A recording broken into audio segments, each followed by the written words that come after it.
આજે આપણે એક્સરસાઇઝ 2 કરવી છે. પ્રકીર્ણ સ્વાધ્યાય મિસેલેનિયસ એક્સરસાઇઝ. શરૂ કરીએ આપણે. પહેલો સમ, તમને f of x બે ફોર્મ્યુલા આપ્યા છે. આ ફોર્મ્યુલા ક્યારે યુઝ કરવાનું એ બાજુમાં લખેલું છે. 0 < x < 3. અને આ ફોર્મ્યુલા ક્યારે યુઝ કરવાનું કે 3 < x < 10. એટલે x ની વેલ્યુ જો તમે 0 અને 3 ની વચ્ચે લેવાના હો તો આ ફોર્મ્યુલા, 3 અને 10 ની વચ્ચે લેવાના હો તો આ ફોર્મ્યુલા. એવી જ રીતે તમને g ફંક્શન આપેલું છે. અને હવે તમારે સાબિત એમ કરવાનું છે કે f જે છે એ વિધેય છે, g છે એ વિધેય નથી. You are given two formulas, f of x and g of x, and you have to prove that f is a function but g is not a function. મિત્રો, કયા શબ્દને વિધેય કહેવાય એની શરતો મેં પહેલા લખાવેલી છે. તમને યાદ હશે કે વિધેયની અંદર એક સંખ્યા લ્યો અને સામે જો એક કરતા વધારે આન્સર આવે તો આપણે એને વિધેય ગણતા નથી. એક અનેક સંગતતા આવે, વન મેની કોરસ્પોન્ડન્સ, તો આપણે એને ફંક્શન કહેતા નથી. જો તમે પહેલા f વિધેય છે ચકાસો તો તમને ખ્યાલ આવશે કે જો તમે 0 < x < 3 લ્યો, હવે તમે જો આનો સ્ક્વેર કરશો તો 0 < x² < 9. તો આન્સર છે 0 < f of x < 9. આ x² એટલે f of x. એટલે જો તમે x ની વેલ્યુ 0 અને 3 ની વચ્ચે લ્યો તો f of x નો આન્સર 0 અને 9 ની વચ્ચે આવે, 0 અને 9 ની વચ્ચે. અને એમાં એક પણ વાર આન્સર રિપીટ નહીં થાય, કારણ કે 0 to 3 પોઝિટિવ નંબર જ છે. એટલે x² તમે કરો એટલે આન્સર રિપીટ ન થાય. બીજું, એક નંબરની સામે એક કરતા વધારે આન્સર ન આવે. આ પણ તમે જુઓ કે જો તમે 3 < x < 10 લ્યો, આ કન્ડિશન લ્યો, તમે એને 3 થી મલ્ટીપ્લાય કરો તો 9 < 3x < 30. એટલે આન્સર આવે 9 < f of x < 30. એટલે જો તમે x ની વેલ્યુ 3 અને 10 ની વચ્ચે લ્યો તો આન્સર છે 9 અને 30 ની વચ્ચે આવે. તમે જુઓ આન્સર છે રિપીટ ન થાય. એક વસ્તુ છે કે જો તમે આમાં f of 3 લ્યો તો f of 3 માટે આ ફોર્મ્યુલા છે અને 3 લ્યો તો આ ફોર્મ્યુલા પણ ચાલે. પણ તમે માર્ક કર્યું હશે કે તમે 3 ને જો આ ફોર્મ્યુલા મૂકો તોય 9 આન્સર આવે અને આ ફોર્મ્યુલામાં મૂકો તો પણ 9 આન્સર જ આવે. એટલે એક નંબરની સામે એક જ આન્સર આવે છે, એક કરતા વધારે આન્સર આવતા નથી.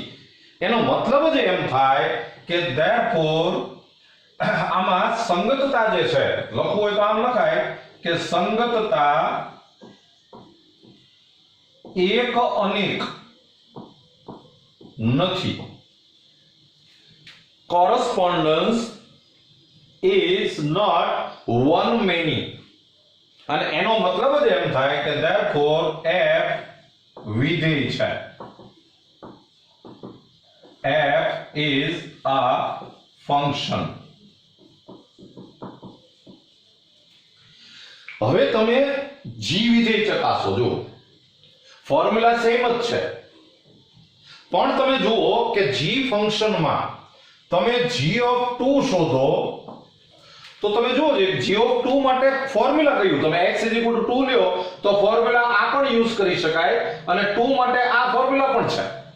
હવે જો તમે આ ફોર્મ્યુલા યુઝ કરો તો આન્સર 4 આવે અને જો તમે નીચેનું ફોર્મ્યુલા યુઝ કરો આ તો આન્સર 6 આવે. એનો મતલબ એમ થયો કે g of 2 = 4 પણ થાય અને 6 પણ થાય. તો આ એક જ નંબરની સામે એક કરતા વધારે આન્સર આવ્યા.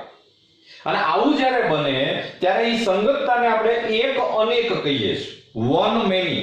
એટલે અત્યારે હું આમ કહી શકું કે તેથી સંગતતા એક અનેક છે. Correspondence is one many and therefore G એ વિધેય નથી. G is not a function. G is not a function. Clear? જોઈ લો. ચલો મિત્રો, સેકન્ડ સમ. તમને f of x is equal to x2 એવું ફોર્મ્યુલા આપેલું છે અને તમારે f of 1.1 minus f of 1 upon 1.1 minus 1 આ આપણે શોધવાનું છે. You are given this formula and you have to find this value. તો f of 1.1 એનો મતલબ જ એમ થાય કે આમાં x is equal to 1.1 મૂકવાનું. એટલે જો તમે વેલ્યુ ફાઇન્ડ કરશો તો આમ આવશે 1.1 મૂકો એટલે આમ આવે કે 1.1 raised to 2 minus f of 1 એટલે 1 raised to 2 upon 1.1 minus 1 એટલે 0.1. તો therefore આ 1.1 raised to 2 એટલે 1.21 minus 1 upon 0.1. તો આન્સર આવશે 0.21 upon 0.1. So it will be 100 નીચે આવશે 10 ઉપર આવશે એટલે 21 by 10. So it will be 2.1. લ્યો આન્સર છે, જોઈ લો. ચલો મિત્રો, થર્ડ સમ. તમને f of x is equal to formula આપેલું છે અને તમારે આનો પ્રદેશ શોધવાનો છે. You are given this formula and you have to find domain of this function. હવે મિત્રો, પ્રદેશ શોધવા માટે આપણે વાત એવી થઈ હતી કે તમે આમાં x ની કઈ કઈ વેલ્યુ લઈ શકો ઈ તમારે જોવાનું છે. x ની કઈ કઈ વેલ્યુ લઈ શકાય અને એમાં આપણે ખાસ કીધું હતું કે જો રૂટ આવે તો રૂટ ની અંદર નેગેટિવ નંબર નહીં આવવા જોઈએ, અપન આવે તો અપન 0 નહીં થવું જોઈએ. તો મિત્રો આમાં જો અપન એક ફંક્શન આપેલું છે, એક સૂત્ર આપેલું છે, આનો આન્સર છે ને 0 નહીં થવો જોઈએ. તમારે x ની વેલ્યુ એવી લેવી જોઈએ કે આનો આન્સર 0 નો આવે. તો આપણે જરા ઊંધું વિચારીએ. તમે આમ વિચારો જો કે x² - 8x + 12 આ 0 નહીં થવો જોઈએ. આનો મતલબ એમ થયો, આના જો તમે ફેક્ટર કરશો, અવયવ પાડશો, 6 દુ 12, 6 2 12, તો x - 6 into x - 2 does not equal to 0. તો આનો મતલબ જ એમ થયો કે x is equal to 6 નહીં થવું જોઈએ, x is equal to 2 નહીં થવું જોઈએ. જો તમે આમાં x is equal to 6 મૂકો તો આનો આન્સર 0 આવે, તો આને વિધેય નો કહેવાય, ફંક્શન નો કહેવાય. x is equal to 2 મૂકો તોય આનો આન્સર 0 આવે, તો એને વિધેય નો કહેવાય. તો આની અંદર તમે x ની ગમે વેલ્યુ મૂકી શકો પણ x 6 અને 2 નો મૂકી શકો. એટલે તમારે આનો ડોમેઇન છે, ડોમેઇન ઓફ f ઈ આ રાખો આવે પણ એમાંથી 2 અને 6 નહીં. લ્યો આ એનો આન્સર. બહુ સિમ્પલ છે, જોઈ લો. ચલો મિત્રો, ચોથો સમ. તમને એક સૂત્ર આપ્યું છે, તમારે આનો પ્રદેશ અને વિસ્તાર શોધવાનો છે. You are given a formula and you have to find domain and range. તો મિત્રો, પ્રદેશ શોધવા માટે ખબર છે કે આપણે x = શું લઈ શકીએ. તો અહીંયા જો રૂટ છે એટલે આનો આન્સર પોઝિટિવ જ આવવો જોઈએ, નેગેટિવ નહીં આવવો જોઈએ. એટલે આપણે શરૂઆત આમ કરાય કે x - 1 greater than or equal to 0. આનો મતલબ જ એવો થયો કે x greater than or equal to 1. x ની value greater than or equal to 1 જ થવી જોઈએ. અને x ની વેલ્યુ આપણે કેવી લેવી જોઈએ એને જ પ્રદેશ કહેવાય, એને જ ડોમેઇન કહેવાય. એટલે આનો ડોમેઇન થશે domain of f E 1 to infinity. x ની વેલ્યુ 1 અથવા 1 થી મોટી, 1 or greater than 1. સો આને આપણે 1 to infinity એવું કહી શકીએ. તો આ એનો પ્રદેશ મળી ગયો. વિસ્તાર શોધવો છે તો તમને ખબર જ છે કે x - 1 greater than or equal to 0. તમે રૂટ કરો તો root x - 1 greater than or equal to 0. ઈ રૂટ x - 1 એટલે f of x, તો f of x greater than or equal to 0. અને f of x કેવો આવે એને જ વિસ્તાર કહેવાય, રેન્જ કહેવાય. So range will be range of f વિસ્તાર ઈ થશે 0 to infinity. લ્યો આ તમને વિસ્તાર મળી ગયો. આ પ્રદેશ, આ વિસ્તાર જોઈ લો. ચલો મિત્રો, પાંચમો સમ f of x is equal to mod x minus 1 તમને આપ્યું છે. તમારે પ્રદેશ અને વિસ્તાર શોધવાનો છે. You are given a formula and you have to find domain and range. તો આમાં જો રૂટ નથી, અપન નથી, એનો મતલબ એવો થયો કે આમાં તમે x ની વેલ્યુ ગમે તે લઈ શકો. x belongs to r. અને x belongs to r એનો મતલબ જ એમ થાય કે એનો ડોમેઇન છે ઈ r થશે. અને હવે જો x belongs to r હોય તો એમાંથી તમે એક માઈનસ કરો તો ઈ belongs to r જ. કોઈ પણ રિયલ નંબર હોય એમાંથી તમે 1 માઈનસ કરો તો ઈ રિયલ નંબર જ રહે. એટલે x - 1 belongs to r જ થાય. પણ જો તમે એનો મોડ કરો, મોડ x - 1, તો તમને ખબર છે કે આનો answer greater than or equal to 0 જ આવે. મોડ કરો એટલે આન્સર પોઝિટિવ જ આવવાનો, greater than or equal to 0. અને મોડ x - 1 એટલે જ f of x, એટલે f of x greater than or equal to 0. So range will be rf is equal to 0 to infinity. 0 અથવા 0 કરતા મોટી સંખ્યા એને લખાય આમ. તો આ એનો પ્રદેશ આવી ગયો, આ એનો વિસ્તાર આવી ગયો. જોઈ લો. ચલો મિત્રો, છઠ્ઠો સમ. તમને f is equal to x square upon 1 plus x square, x belongs to r, આવું એક વિધેય આપેલું છે. f from r to r. તમારે આનો વિસ્તાર શોધવાનો છે. You have to find range of this function. હવે તમે જુઓ કે અહીંયા જે એને ફંક્શન આપ્યું છે ઈ જરા અલગ રીતે આપ્યું છે, પણ તમને ઈ સમજતા આવડવું જોઈએ. આ ફંક્શનનો મતલબ એવો થાય, વિધેયનો મતલબ કે એમાં તમે x મૂકો ને તો આ આન્સર આવે. આ ફંક્શનનો મતલબ જ એમ થાય કે તમે x લ્યો એટલે આન્સર આ આવે. એટલે તમે આને આમ પણ સમજી શકો. આ તમને એને ઇનડાયરેક્ટલી ફોર્મ્યુલા આપ્યું છે કે f of x is equal to x square upon 1 plus x square. f of x is equal to x square upon 1 plus x square. આ એને ઇનડાયરેક્ટલી ફોર્મ્યુલા આપ્યું છે, આ પેર આપી છે. આ લ્યો તો આ આન્સર આવે. આનો મતલબ એ જ થાય કે આ x લ્યો તો આ આન્સર આવે. અને હવે તમારે આનો વિસ્તાર શોધવાનો છે, રેન્જ. જો મિત્રો સ્પેશિયલ સમ છે, રેન્જ એટલે જવાબોનો ગણ, સેટ ઓફ આન્સર્સ. પણ તમે આમાં r માંથી ગમે એટલી વેલ્યુ લ્યો, બધા આન્સર ફાઇન્ડ કરો, શોધો, તમને ખબર નહીં પડે કે ખરેખર આન્સર કેવા આવે. એટલે આની રેન્જ શોધવા માટે એક સ્પેશિયલ મેથડ યુઝ કરવી પડશે. જો પહેલી વસ્તુ હું તમને સમજાવું. અહીંયા સ્ક્વેર છે, અહીંયા પણ સ્ક્વેર છે. એટલે તમે એટલું તો સમજી ગયા કે આનો આન્સર પોઝિટિવ જ આવે. નેગેટિવ તો આન્સર આવવાની કોઈ પોસિબિલિટી જ નથી. કા 0 આવે અને કા પોઝિટિવ આન્સર આવે. એટલે હું કમસે કમ આટલું તો કહી શકું કે x square upon 1 plus x square greater than or equal to 0. આ પાક્કું.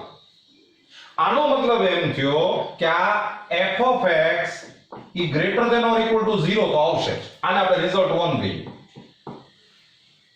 હવે જરા જોજો, હું એક બાજુ x square લખું છું, એક બાજુ 1 plus x square લખું છું. જરા બરાબર સમજજો.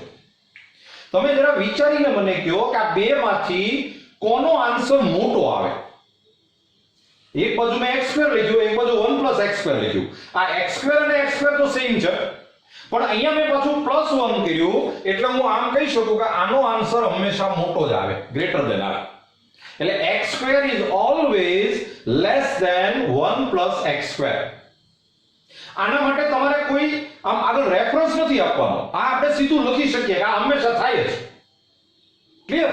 હવે આપણે બંને બાજુ 1 plus x² થી ડિવાઈડ કરીએ એટલે x² upon 1 plus x² less than 1 plus x² upon 1 plus x². આપણે 1 plus x² થી ડિવાઈડ કરીએ. આ જે આવ્યું એ f of x છે less than 1, આ કેન્સલ થઈ ગયું, આને રિઝલ્ટ 2 કયો. તો ફર્સ્ટ રિઝલ્ટ આપણને એમ કહે છે કે f of x નો આન્સર 0 અથવા 0 થી મોટો આવશે. f of x will be greater than or equal to 0. But the second result is f of x થી 1 કરતા નાનું આવશે. f of x will be less than 1. આ બે રિઝલ્ટને જો તમે ભેગા કરો 1 તથા 2 પરથી from 1 and 2 તમે આમ કહી શકો કે 0 less than or equal to f of x less than 1.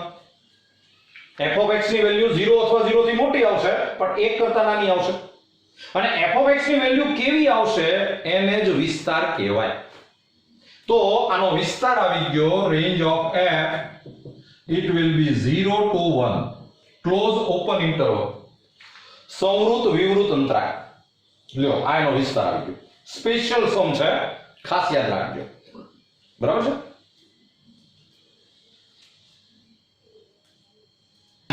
ચલો મિત્રો, સમ નંબર 7. તમને f વિધેય આપ્યું છે, g વિધેય આપ્યું છે અને તમારે f + g, f - g, f upon g શોધવાનું છે. You are given two functions and you have to find f plus g, f minus g and f upon g. તો તમને આખા મેથડ યાદ હોવી જોઈએ. સૌથી પહેલું કામ df ઇન્ટરસેક્શન dg. તો f નો પ્રદેશ છે r, છેદ g નો પ્રદેશ છે r, ડોમેઇન, અને r intersection r is equal to r. એટલે તમે જે આ બધા વિધેય શોધો એનો પ્રદેશ તમારે r લેવાનો છે. તો હવે આપણે સૌથી પહેલા f plus g શોધીએ. તો એનો પ્રદેશ આવે r, સહપ્રદેશ આવે r, આમાં જે કોમન હોય ફોર્મ્યુલા બનાવીએ આપણે. તો f plus g of x is equal to f of x plus g of x. તો f of x એટલે x plus 1 plus g of x એટલે 2x minus 3. એટલે આન્સર આવશે 3x minus 2. લ્યો આન્સર. તમે સેકન્ડ f minus g શોધો. પ્રદેશ આવશે r, સહપ્રદેશ આવે r, ડોમેઇન એન્ડ કોડોમેઇન. તો f minus g of x is equal to f of x minus g of x. તો f of x એટલે x plus 1 minus g of x એટલે 2x minus 3. તો આ થઈ જશે minus x plus 4. લ્યો આ f minus g ફંક્શન આવ્યું. હવે આપણે શોધવું છે f upon g. તો upon કયું ફંક્શન આવ્યું? g. તો g નો આન્સર 0 ક્યારે આવે એ આપણે જોવું પડે. g of x is equal to 0. તો 2x minus 3 is equal to 0. તો x is equal to 3/2. એટલે જો તમે x is equal to 3/2 લ્યો તો g નો આન્સર 0 આવે. તો આ છેદ ગણમાં 3/2 આવતું હોય તો કાઢી નાખવાનું. આ ઇન્ટરસેક્શન સેટ જે છે એમાં 3/2 આવતું હોય તો તમારે રિમૂવ કરવું પડે. અને આમાં 3/2 આવે તમને ખબર છે. એટલે હવે f upon g ફંક્શન આમ લખાય કે r આખો પણ એમાંથી 3/2 નહીં, 2r. ફોર્મ્યુલા આવશે f upon g of x is equal to f of x upon g of x. તો f of x એટલે x plus 1, g of x એટલે 2x minus 3. લો આન્સર આવ્યો. ચલો મિત્રો, સમ નંબર 8. તમને f વિધેય છે ઈ ક્રમયુક્ત જોડના સ્વરૂપમાં આપ્યું છે અને ફોર્મ્યુલા આપ્યું છે. You are given function f in the form of pair and in the form of formula. Generally એવું હોય કે તમને પેર આપે અને કાં તો ફોર્મ્યુલા આપે, બેમાંથી એક વસ્તુ આપે. પણ આમાં બે વસ્તુ આપેલી છે, પણ ફોર્મ્યુલા અડધું આપ્યું છે. આ a અને b આપણે શોધવાનું છે. તો જો મિત્રો આ 1 1 ઈ બિલોંગ્સ ટુ f છે. આનો મતલબ જ એમ થાય કે f વિધેયમાં તમે 1 મૂકો ને તો આન્સર 1 આવે, 1 મૂકો તો આન્સર 1 આવે.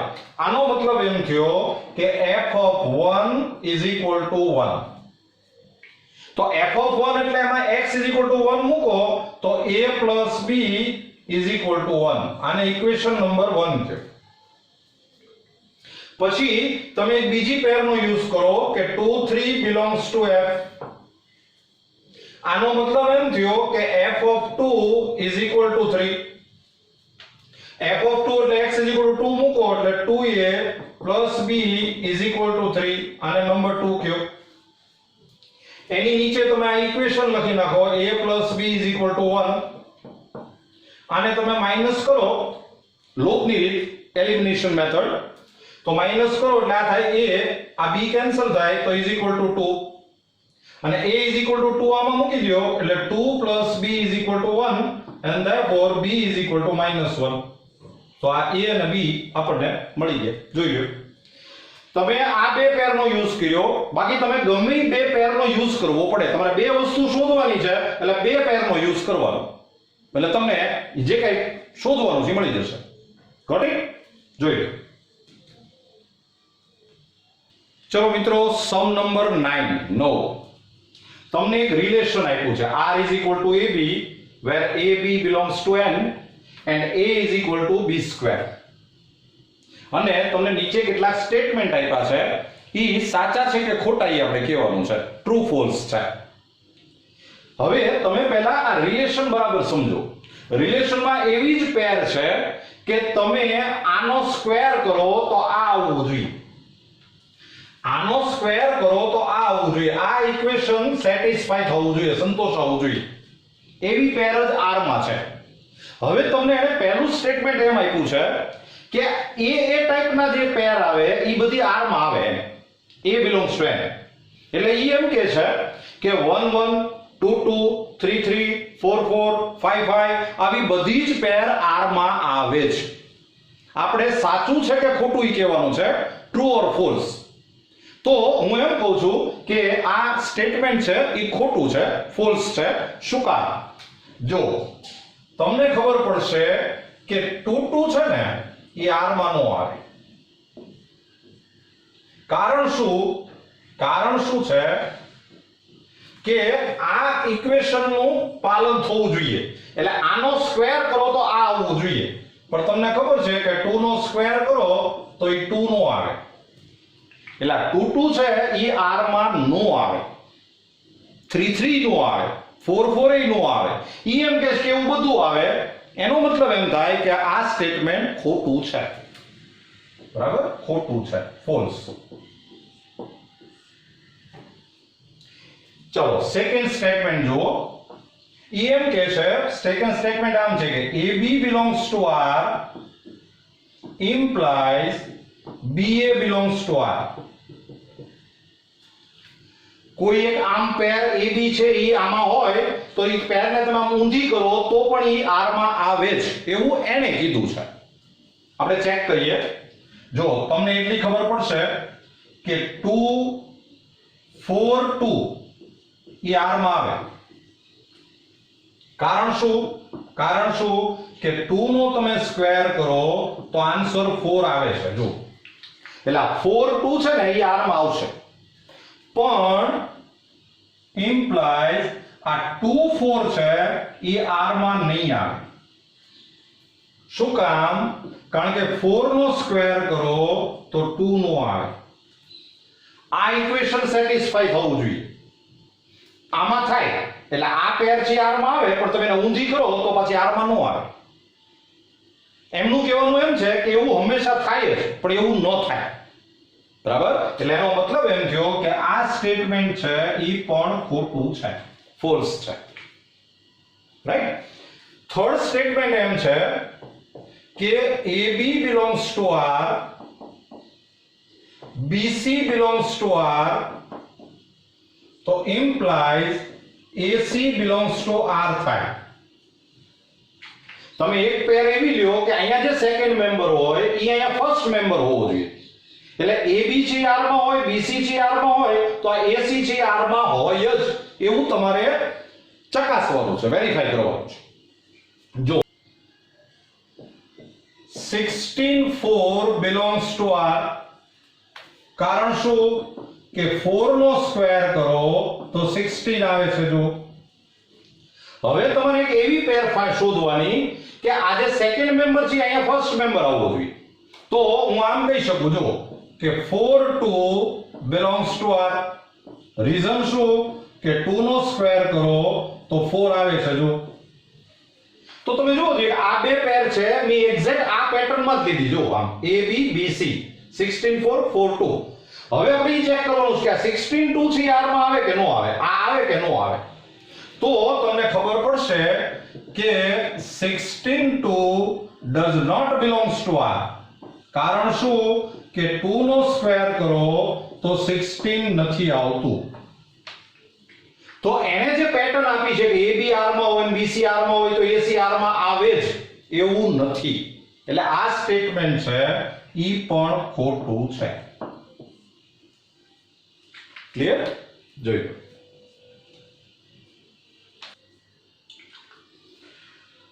ચલો મિત્રો, સમ નંબર 10 10મો દાખલો. તમને A ગણ આપ્યો છે, B ગણ આપ્યો છે અને એક આવો સંબંધ આપ્યો છે.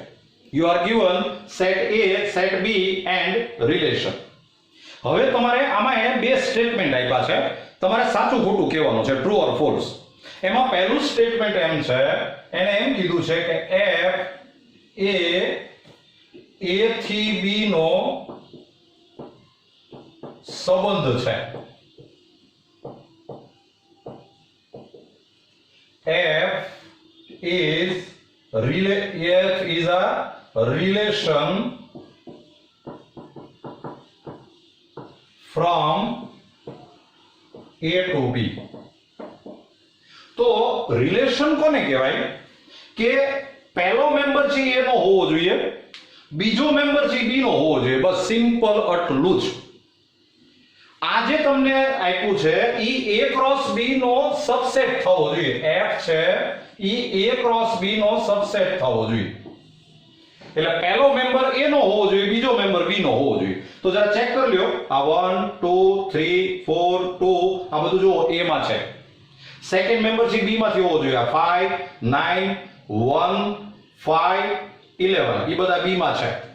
બધા આવી જાય એવું જરૂરી નહીં, ખાલી A માં હોવો જોઈએ અને B માં હોવો જોઈએ. તો એ થાય છે. એનો મતલબ એમ થયો કે આ સ્ટેટમેન્ટ છે ઈ સાચું છે. આ સંબંધ કહેવાય. It is a relation from A to B. બીજું સ્ટેટમેન્ટ એમ છે કે F એ A થી B નું વિધેય છે. F is a function from A to B. તો ફંક્શન માટે શું જોઈએ કે પહેલો મેમ્બર A નો હોવો જોઈએ, બધા જ મેમ્બર આવી જવા જોઈએ અને પહેલો મેમ્બર રિપીટ નહીં થવો જોઈએ.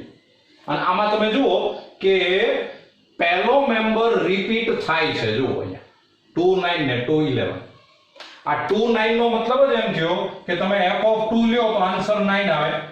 આ 2 11 નો મતલબ એમ થયો કે f(2) લ્યો તો આન્સર 11 આવે. એનો મતલબ એમ થયો કે f(2) = 9 પણ આવે અને 11 પણ આવે. તો આ સંગતતા એક અનેક થઈ ગઈ, વન મેની. એટલે આને વિધેય ન કહેવાય. એટલે આ સ્ટેટમેન્ટ છે ઈ ખોટું છે. It is false. આ વિધેય નથી. ક્લિયર? ચલો મિત્રો, સમ નંબર 11. તમને આવું એક રિલેશન આપ્યું છે અને તમારે ખાલી એટલું કહેવાનું છે, આવો સંબંધ આપ્યો છે અને એવું કહેવાનું છે કે આ વિધેય છે કે નહીં. You are given a relation and you have to justify whether it is function or not. તો ફંક્શન માટે તમને ખબર છે કે પહેલો મેમ્બર રિપીટ નહીં થવો જોઈએ. હવે જુઓ, આ A અને B બંને Z માંથી લેવાય. તો તમે સપોઝ A = 0 લ્યો, B = 1 લ્યો, તો પેર બનશે 0 આ a into b એટલે 0 થાય અને a plus b એટલે 1 થાય એટલે 0 1 belongs to f. પછી સપોઝ તમે a is equal to 0 લ્યો, b is equal to 2 લ્યો, ઈ તમે આમાં મૂકો તો પેર આવશે 0 into 2 એટલે ઈ તો 0 જ થાય અને 0 plus 2 એટલે આ 2 થાય, belongs to f. તો આનો મતલબ એમ થયો કે પહેલો મેમ્બર રિપીટ થયો. જો 0 લ્યો તો આન્સર 1 આવે અને 0 લ્યો તો 2 આવે એટલે આ સંગતતા એક અને એક થઈ, વન મેની. પહેલો મેમ્બર રિપીટ થાય એટલે એને વિધેય નો કહેવાય એટલે તેથી f વિધેય નથી. f is not a function. આ તો મેં તમને એક એક્ઝામ્પલ એવું આપ્યું પણ એવા ઘણા બધા એક્ઝામ્પલ બનાવી શકાય કે જેથી આ વિધેય નથી એવું પ્રૂવ થાય. જોઈ લો. ચલો મિત્રો, સમ નંબર 12. તમને a સેટ આપ્યો છે f from a to n. સૂત્ર કંઈક આવી રીતે શબ્દોમાં આપ્યું છે કે f of n is equal to n નો મહત્તમ અવિભાજ્ય અવયવ, the highest prime factor of n. તમારે આનો વિસ્તાર શોધવાનો છે, રેન્જ ફાઇન્ડ કરવાની છે, રેન્જ ઓફ f. તો રેન્જ એટલે તમને ખબર છે સેટ ઓફ આન્સર્સ, જવાબોનો ગણ, બરાબર છે. તો તમે સૌથી પહેલા f of 9 લ્યો. હવે તમે f of 9 લ્યો, ફોર્મ્યુલામાં મૂકો તો 9 નો મહત્તમ અવિભાજ્ય અવયવ. મિત્રો થોડી લાંબી પ્રોસિજર છે. 9 ના અવયવ કયા કયા, ફેક્ટર કયા, 9 ના ફેક્ટર 1 3 and 9. 9 ના ફેક્ટર થાય 1 3 9. એમાંથી અવિભાજ્ય કયો, પ્રાઇમ ફેક્ટર કયો? તમને ખબર છે 1 છે ને આપણે પ્રાઇમ નથી કહેતા, તો આ 3 છે એ પ્રાઇમ થયો, આ 9 છે એ પ્રાઇમ નથી, અવિભાજ્ય નથી. તો 3 છે એ એક જ અવિભાજ્ય થયો અને એમાં મોટા મોટો એ 3 જ થયો એટલે આનો આન્સર આવે 3. જો પછી તમે f of 10 લ્યો તો પહેલા તો 10 ના અવયવ કયા કયા, 1 2 5 10. આમાંથી અવિભાજ્ય કયા, પ્રાઇમ ફેક્ટર. તો પ્રાઇમ થાય 2 અને 5 બે પ્રાઇમ. એમાં સૌથી મોટો કયો, 5 એટલે આન્સર આવે 5. Highest prime factor of n એટલે તમારે પહેલા ફેક્ટરનો વિચાર કરવાનો, પછી એમાંથી અવિભાજ્ય કયા અને એમાં સૌથી મોટો કયો, એક કરતા વધારે આવે તો મોટો કયો એ તમારો આન્સર આવે. તમે f of 11 લ્યો તો 11 ના ફેક્ટર થાય 1 અને 11, એમાં પ્રાઇમ થાય 11 અને એક જ છે એટલે ઈ મોટા મોટો થયો એટલે આન્સર આવે 11. તમે f of 12 લ્યો તો 12 ના ફેક્ટર થાય 1 2 3 4 6 12. આમાં અવિભાજ્ય કયા કયા, પ્રાઇમ ફેક્ટર 2 3, 2 અને 3. એમાં મોટો મોટો કયો, 3, તો આન્સર આવે 3. તમારે f of 13 તો 13 ના ફેક્ટર કયા, 1 અને 13. એમાં પ્રાઇમ ફેક્ટર અવિભાજ્ય 13, મોટો મોટો 13 એટલે આન્સર આવે 13. અને હવે તમારે આનો વિસ્તાર શોધવો છે તો range of f is equal to answer કયા કયા આવ્યા, 3 આવ્યો, 5 આવ્યો, 11 આવ્યો, 3 તો આવી ગયો છે 30 એટલે આન્સર આવે 3 5 11 30. લ્યો આ એનો વિસ્તાર થયો, રેન્જ. જોયું. ચલો મિત્રો, તો એક્સરસાઇઝ 2 આપણે કમ્પ્લીટ કરી, બરાબર લર્ન કરી લેજો. Wish you all the best.